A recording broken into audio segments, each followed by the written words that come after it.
Rekonstruksi kasus pembunuhan sadis yang dilakukan oleh DS warga Jogomerto, Kecamatan Tanjung Anom terhadap dua wanita yakni Elvi Nurhayati, 41 tahun, dan Elinda Jasaika, 22 tahun, digelar di lokasi Jalan Monginsidi, Kelurahan Payaman, Kecamatan Nganjuk, Jawa Timur. Kegiatan rekonstruksi ini menjadi perhatian publik karena kasus tersebut tergolong keji dan menggemparkan masyarakat setempat. Pihak kepolisian menghadirkan tersangka secara langsung untuk memperagakan setiap langkah yang dilakukannya saat menghabisi nyawa kedua korban. Rekonstruksi ini sangat penting untuk memperjelas rangkaian kejadian yang sebenarnya, sehingga dapat menjadi bahan pertimbangan dalam proses penyidikan dan persidangan nantinya.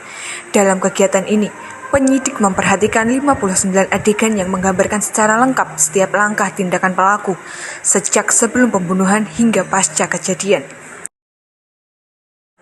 Rekonstruksi berlangsung lancar mulai dari adegan pertama hingga adegan terakhir, dengan penjagaan yang ketat para aparat kepolisian untuk menghindari hal-hal yang tidak diinginkan. Sejumlah anggota keluarga korban, awak media, dan pihak terkait lainnya turut hadir menyaksikan jalannya rekonstruksi. Situasi di lokasi setempat berlangsung tegang akibat besarnya emosi dari pihak keluarga yang masih belum dapat menerima kenyataan pilu tersebut. Dari rangkaian adegan yang diperagakan, terungkap bahwa motif pembunuhan ini dilatar belakangi oleh rasa sakit hati yang mendalam dan cemburu dari tersangka. DS merasa kecewa setelah menduga bahwa salah satu korban yang juga kekasihnya akan kembali pada suaminya, sehingga ia memutuskan menghentikan hubungan mereka dengan cara tragis dan brutal. Sebelum melakukan aksinya, DS diketahui sempat membeli sebuah pisau dapur di Pasar Warung Jayeng pada Jumat 21 November 2025. Pisau tersebut dipersiapkan sebagai alat utama untuk menghabisi nyawa para korban. Menurut hasil penyidikan, pisau itu dibawa pelaku ke tempat kos korban sebelum akhirnya digunakan untuk menusuk ketiga korban, termasuk ED, anak salah satu korban yang selamat dalam kondisi kritis. Data hasil visum dan penyidikan menunjukkan betapa brutalnya pembunuhan tersebut dilakukan. Elvi Nurhayati mengalami 40 luka tusukan, sementara Elinda Jasaika menderita 29 tusukan sebelum akhirnya meninggal dunia. ED yang selamat dari kejadian itu pun mengalami 18 luka tusukan yang tersebar di beberapa bagian tubuhnya.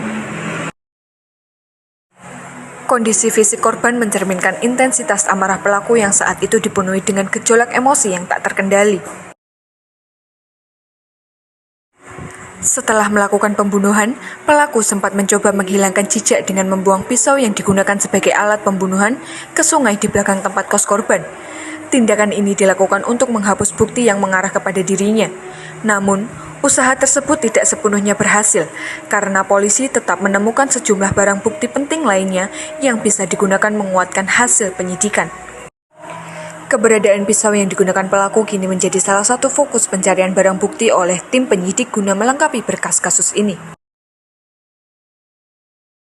Kasat Reskrim Polres Nganjuk, AKP Sukojo menjelaskan bahwa pelaku dijerat pasal pembunuhan berencana karena tindakannya telah melalui proses persiapan matang sebelum kejadian berlangsung.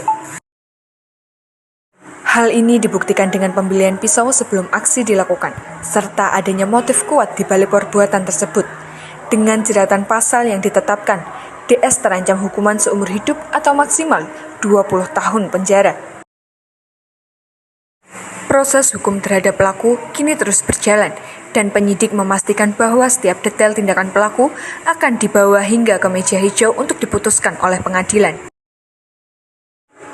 Sementara itu, pendamping hukum tersangka, Sandi Puguh Irawan, mengungkapkan bahwa pelaku telah menjalin hubungan asmara dengan salah satu korban selama kurang lebih 2 tahun.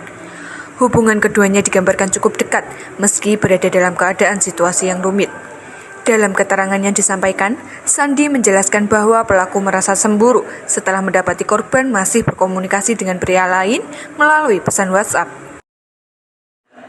Perselisihan seputar masalah ini sudah berkali-kali terjadi, dan meski sempat berdamai, kondisi psikologis pelaku tidak stabil akibat rasa curiga dan amarah yang terus memuncak.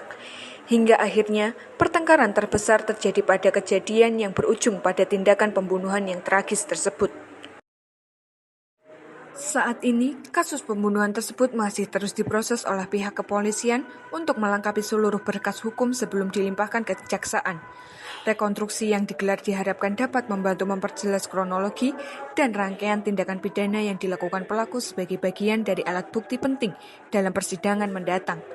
Masyarakat berharap agar proses hukum berjalan transparan dan tuntas, sehingga keluarga korban dapat memperoleh keadilan. Kasus ini menjadi pengingat bahwa konflik personal dapat berujung fatal apabila tidak dikelola dengan baik secara emosional dan psikologis. Polisi juga menghimbau masyarakat untuk lebih peka terhadap tanda-tanda kekerasan dalam hubungan interpersonal agar kejadian serupa tidak terulang kembali. Karena korban ini rencananya mau rujuk sama suaminya, sehingga pelaku ini sakit hati. Pembelian pisau itu direncanakan sudah pada hari Jumat. Hari Jumat di tanggal 21 itu dia merencanakan, namun pada eksekusinya dilaksanakan pada hari malam Rabu ya. Untuk korban ini ada 40 tusukan, kemudian yang anaknya ada sekitar 29 tusukan. Yang selamat ada 18 tusukan. Ancamannya adalah hukuman seumur hidup atau maksimal 20 tahun penjara. Ya, kalau masalah tentang pembunuhan ini awal mulanya kecemburuan, sakit hati karena si korban itu memiliki laki-laki lain.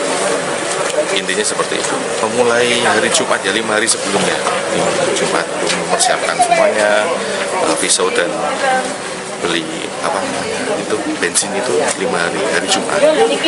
Membaik, nggak ada masalah. Sampai terjadinya hari Senin itu karena posisinya hari Senin itu ketahuan lagi ada WA.